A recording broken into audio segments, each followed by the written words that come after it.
Syria में Islamic विद्रोहियों ने 24 सालों से चले आ रहे राष्ट्रपति बशर अल असद के शासन को उखाड़ फेंका है। राष्ट्रपति बशर अल असद ने परिवार के साथ भागकर रूस में शरण ली है। इसके साथ ही सीरिया में 5 दशक से चले आ रहे असद परिवार के युग का अंत हो गया। सीरिया में असद शासन का खात्मा ऐसे वक्त में हुआ जब माना जा रहा था कि उन्होंने विद्रोह पर काबू पा लिया है। सीरिया में असद सरकार के तख्ता पलट की सबसे बड़ी वजह रही कि उनके सबसे भरोसेमंद साथी ईरान ने उन्हें इस बार अकेला छोड़ दिया। जानकारों की माने तो बशर अल असद ने ईरानी हुकूमत का भरोसा खो दिया था। कई मीडिया रिपोर्ट्स में बताया गया है कि ईरानी विदेश मंत्री ने असद को साफ कर दिया था कि तेहरान अब उनके शासन का समर्थन करने के लिए और सेना नहीं भेज सकता। बता दें कि ईरान के विदेश मंत्री अब्बास अराक्ची ने इसी महीने की शुरुआत में दमिश्क का दौरा किया था। उनका दौरा एलेप्पो पर विद्रोहियों के कब्जे के ठीक बाद हुआ था। उस दौरान भी अराक्ची ने असद को साफ कर दिया था कि ईरान अब उनके लिए सेना भेजने की स्थिति में नहीं है। हालांकि ईरानी विदेश मंत्री ने असद शासन की इतनी जल्दी पतन पर हैरानी भी जताई है। ईरान की मसूद पेजेश्कियान की सुधारवादी सरकार के करीबी सईद लेजाद के हवाले से फाइनेंशियल टाइम्स ने अपनी रिपोर्ट में कहा है कि असद सहयोगी से ज्यादा बोझ बन गए थे, जिसका मतलब है कि उनका वक्त खत्म हो गया है। उनका बचाव करना अब उचित नहीं था, भले ही ईरान को इससे बड़ा झटका लगा होगा। असद का समर्थन जारी रखना बिल्कुल भी समझदारी नहीं थी।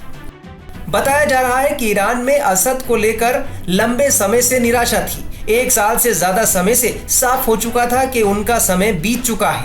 उधर असद सरकार का तख्तापलट करने वाले संगठन HTS के नेता अबू मोहम्मद अल जुलानी की जीत के बाद उसकी पहली प्रतिक्रिया सामने आई है। जुलानी ने अपना विजय भाषण राजधानी की उमैद मस्जिद से दिया और अपने इरादे लोगों के सामने साफ कर दिए। रविवार को अपने विद्रोही समूह हयात तहरीर अल शाम के राजधानी पर कब्जा करने के कुछ ही घंटों बाद दमिश्क पहुंचे जुलानी ने उमैद मस्जिद में अपनी स्पीच दी। जुलानी ने ऐलान किया कि विद्रोहियों ने अत्याचारी बशर अल असद की सरकार को गिरा दिया है। जुलानी ने उमैद मस्जिद में इकट्ठा हुई भीड़ से कहा कि असद शासन ने अपने ही हजारों नागरिकों को अन्यायपूर्ण तरीके से और बिना किसी अपराध के कैद कर लिया है। हम सीरियाई लोग इस देश के असली मालिक हैं। हम लड़ते रहे हैं और आज हम इस जीत से नवाजे गए हैं। जुलानी ने लोगों से कहा कि नया सीरिया बनाने के लिए कड़ी मेहनत करनी होगी, जो इस्लामी राष्ट्र के लिए एक प्रकाश स्तंभ होगा। जुलानी ने अपने भाषण में ईरान के सीरिया में दखल की भी आलोचना की। बता दें कि सीरिया में असद सरकार का तख्तापलट ईरान के लिए बड़ा झटका माना जा रहा है, क्योंकि असद को ईरान का समर्थन रहा है। हालांकि अब दावा किया जा रहा है कि ईरान का असद से मोहभंग हो चुका था। वहीं 2016 में अल-कायदा से नाता तोड़ने के बाद से जुलानी ने खुद को ज्यादा उदारवादी नेता के रूप में पेश किया है। अमेरिका और बाकी पश्चिमी देश अब भी HTS को एक आतंकी संगठन ही मानते हैं। जुलानी पर अमेरिका ने 10 मिलियन अमेरिकी डॉलर का इनाम घोषित कर रखा है। कई कारण हैं। 2011 से वहाँ पे एक तरह से देखा जाए तो गृह युद्ध चल रहा था। पहले अपराइजिंग थी, अरब अपराइजिंग, जो प्रो डेमोक्रेसी के लोग थे वो लड़ रहे थे। फिर बाद में अल-कायदा वहाँ पे आ गया, दाइश फिर आ गई। इन लोगों ने वहाँ पे खिलाफत कायम कर दी। वो कई साल रही, 2-3 साल, उसकी वजह से सब बर्बाद हो गया। इराक भी और सीरिया भी। फिर उसके अलावा ये भी था कि तब से इनका पूरा कंट्रोल तो था नहीं मुल्क के ऊपर। कभी कहीं प्रॉब्लम थी, कभी कुर्दिश की प्रॉब्लम थी, तो कभी ये मिलिटेंट ग्रुप इदलिब सिटी में काफ़ी स्ट्रांग थे। फिर इनका इंटरवेंशन बराबर रहता था।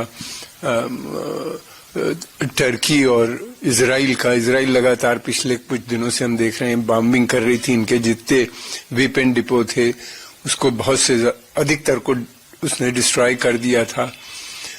फिर उसके अलावा ये था कि ये आतंकवादी जो ग्रुप हैं वो अपने को अब आतंकवादी नहीं कह रहे हैं, लेकिन इनका पास तो वही है तहरीर अल शम्स का। ये पहले जबहत अल नुसरा थी जो कि एक उसका ग्रुप था, अल-कायदा का ग्रुप था। तो ये सारे लोग जो थे लगातार एक के बाद इंसिडेंट होते गए, ये कमजोर होते गए। रेवेन्यू था नहीं, स्टेट फेल हो चुकी थी और फिर सेना ने लड़ने से भी इनकार किया। अधिकतर लोगों ने उनको लगा कि वो सेना अपने ही लोगों को मार रही है, तो वो उसमें डिसर्शन शुरू हो गया और उनका पतन हो गया। जुलानी को एक अंतर्राष्ट्रीय आतंकी माना जाता है। हालांकि सीरिया के तख्तापलट के बाद उसने अपनी छवि बदलने के लिए अपनी पगड़ी उतार दी और वो अब ब्लेजर पहने इंटरव्यू देता नजर आ रहा है। अगर ये आतंकवादी ग्रुप इराक में आते हैं तो मैं समझता हूं कि कोई खतरा बन सकता है, और वहां पे तेल की सप्लाई है, वहां पे एक दोबारा से अराजकता फैलती है, तो वो एक खतरे का विषय बन सकता है। और अगर ये सीरिया के अंदर सीमित रहते हैं और वहीं पे इनके आपस में झगड़े होते हैं या एक स्टेबल गवर्नमेंट बनाते हैं, तो इमीडिएट इतना खतरा नहीं होगा भारत को।